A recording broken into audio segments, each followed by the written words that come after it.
Olá, aqui é a Brenda Pereira, do Café Literário.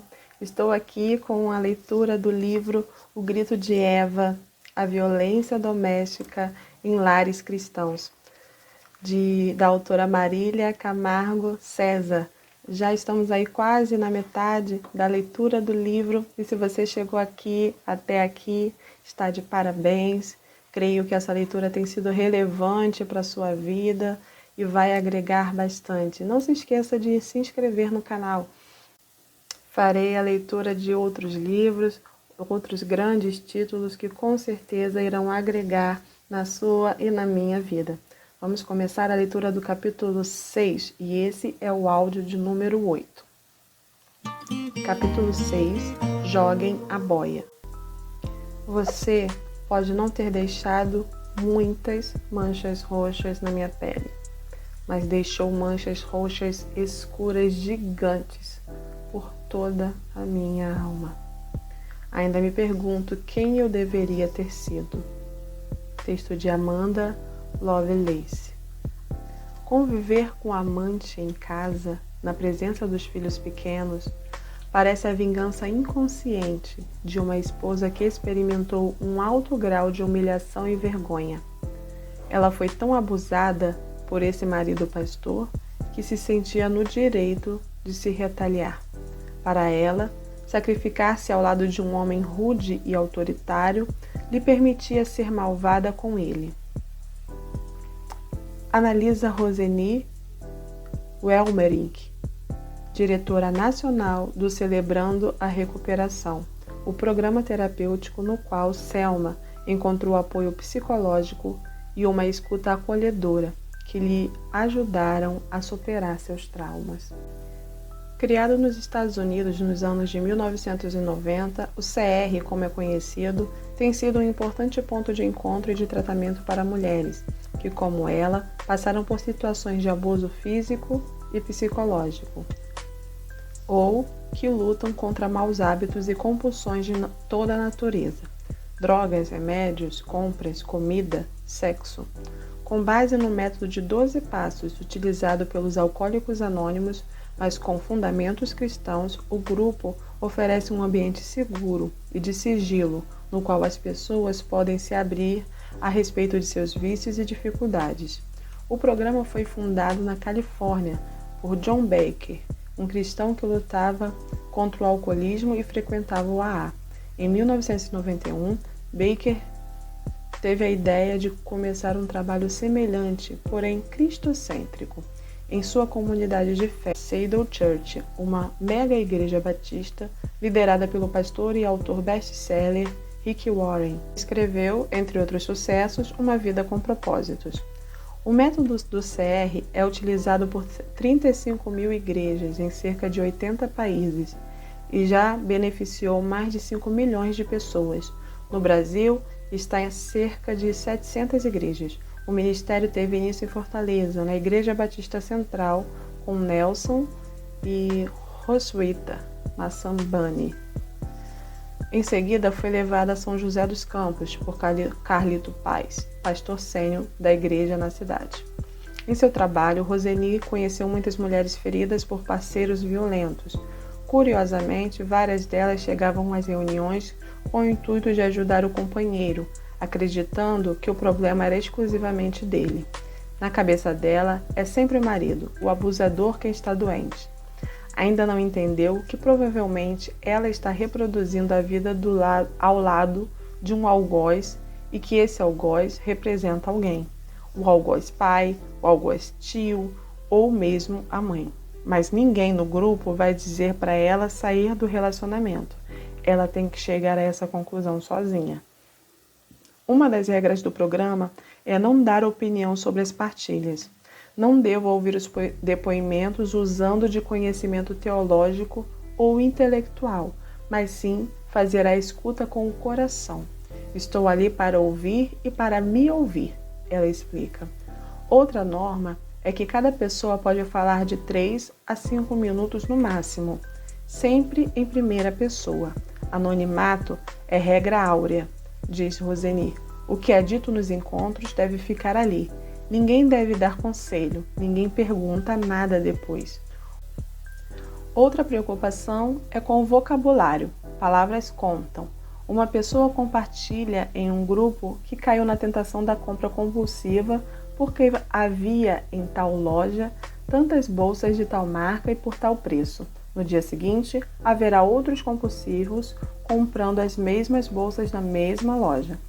Roseni concorda com a ideia de que algumas mulheres se submetem a casamentos ou namoros violentos por ter ganhos secundários com a situação, o que ela chama de o conforto daquilo que nos é conhecido e que nos leva a voltar para a jaula. É necessário um trabalho multidisciplinar para que elas consigam enxergar sua realidade e ter coragem de escapar.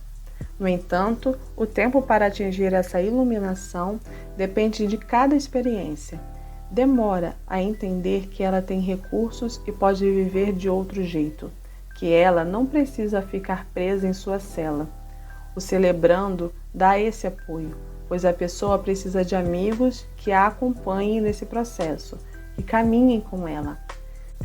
É como um náufrago, ela ilustra, que se agarra a um pedaço de madeira para não se afogar.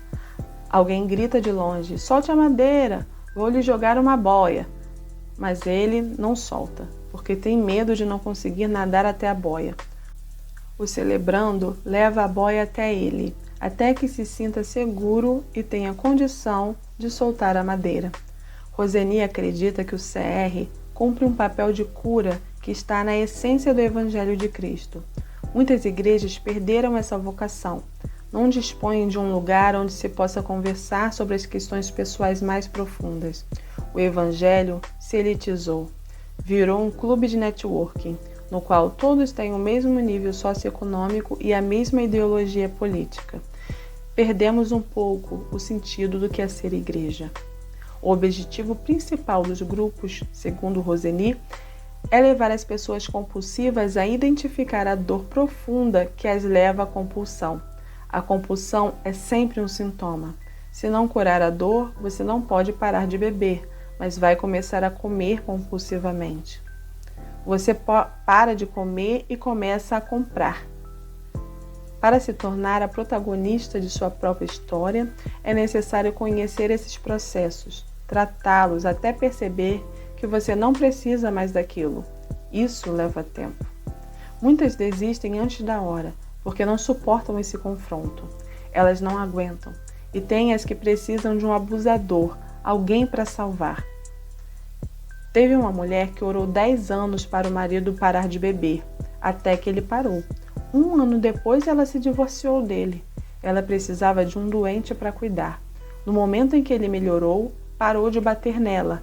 Ela o estranhou. Esse tipo de mulher só se sente valorizada se estiver cuidando de alguém. Já outras, ao se darem conta de que estão conquistando esse protagonismo, saem do programa. Elas começam a perceber que esse despertar vai fazer com que a relação seja rompida e não estão dispostas a fazer essa ruptura. Isso acontece muito. Elas optam por permanecer no abuso. Para Roseni, trata-se de escolher a menor dor. Isso também acontece com homens, mais do que a gente imagina. No caso, ele perpetua o abuso emocional recebido da mãe, que o criou com palavras que o diminuíram. Você não vale nada, você é um zero à esquerda. Esses homens também chegam muito fragilizados ao programa. Ao ser questionada a respeito de ensinos bíblicos sobre submissão feminina poderem reforçar o papel de mulher sofredora ou vitimizada, a diretora explica: depende sempre de quem está ensinando. Se um homem machista lê os textos relativos a esse tema, vai ensiná-los de forma machista. Se for um homem equilibrado, será diferente. Mas vamos olhar com atenção algumas passagens bíblicas, ela convida. Há muitos exemplos de mulheres fortes no Antigo Testamento. Sara, Raquel, Débora, Abigail, Esther, Ruth. E no Novo Testamento também. Priscila, Maria Madalena, Maria de Betânia. Se tem um lugar em que a mulher é respeitada, esse lugar é na Bíblia. Um dos exemplos que a impressionam é o de Abigail, cuja história está escrita no livro de 1 Samuel, no Antigo Testamento. Uma mulher inteligente e bonita, segundo a narrativa, casada com Nabal, um homem muito rico, dono de milhares de ovelhas e cabras, mas que a Escritura qualifica como rude e mau, a ponto de ser impossível dialogar com ele. Alguns empregados de Nabal conduziam o seu rebanho muitas vezes pelo deserto de Parã, onde foram protegidos por Davi e seus soldados. Davi já tinha sido ungido para ser o próximo rei de Israel, no lugar de Saul, mas Saul, sentindo-se ameaçado, o perseguia, o que levou Davi a se refugiar nesse deserto, próximo de onde hoje fica a Jordânia, acompanhado por um pequeno exército de dissidentes. Sabendo que Nabal era um homem de grandes posses, Davi envia mensageiros até ele para saudá-lo, para contar que haviam cuidado de seus servos enquanto eles pastoreavam e para pedir-lhe alguns suprimentos.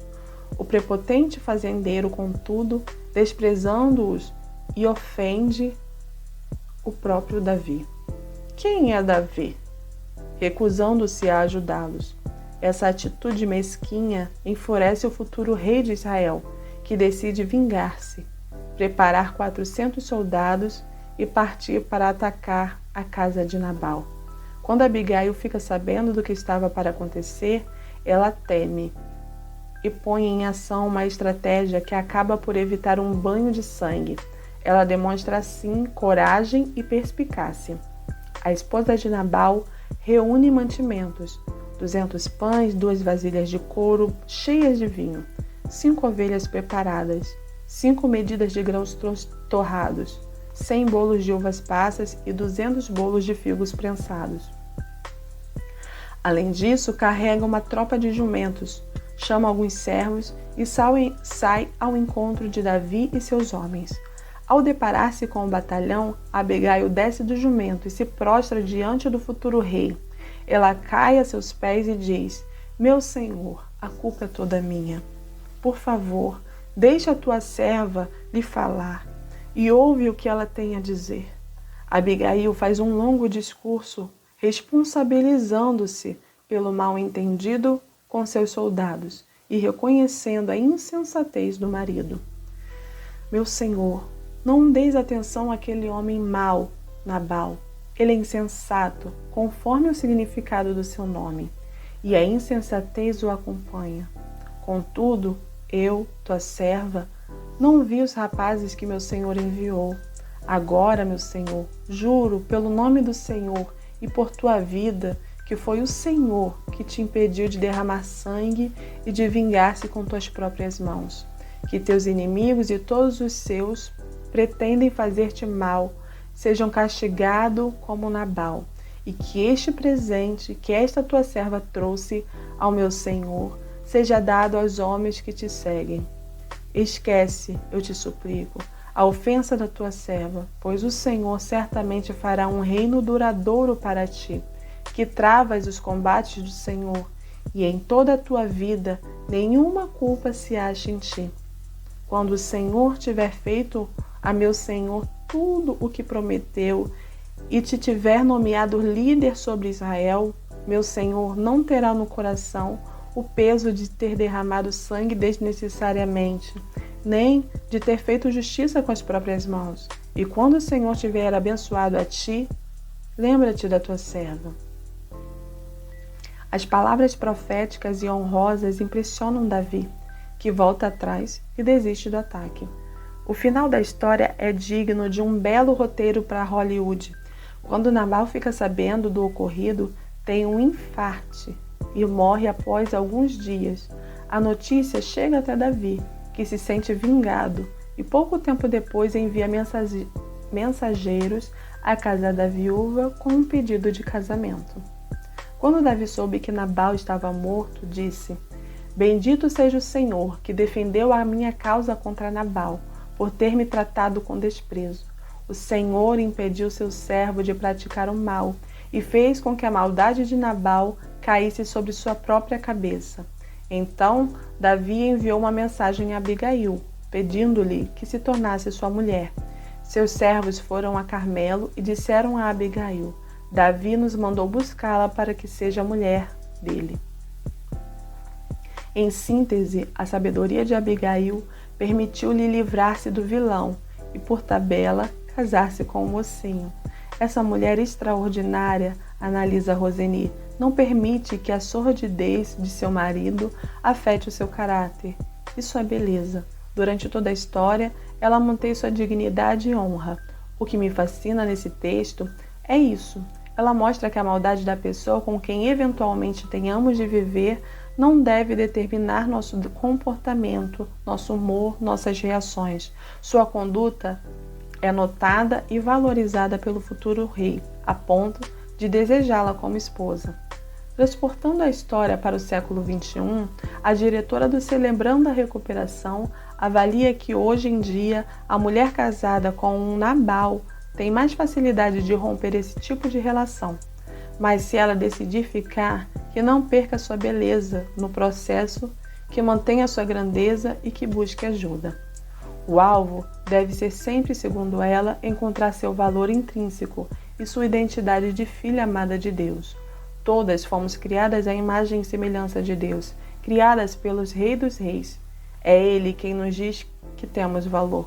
Se elas descobrirem quem são de verdade, jamais vão admitir permanecer em uma situação que as coloque em risco, que as envergonhe.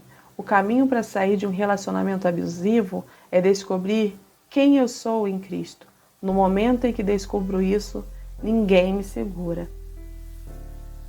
Eu sou a Brenda Pereira, do Café Literário, e essa foi a leitura do capítulo 6 do livro O Grito de Eva. Aguardo vocês no próximo capítulo. Não deixem de curtir esse vídeo e também de se inscrever no canal. Um grande abraço.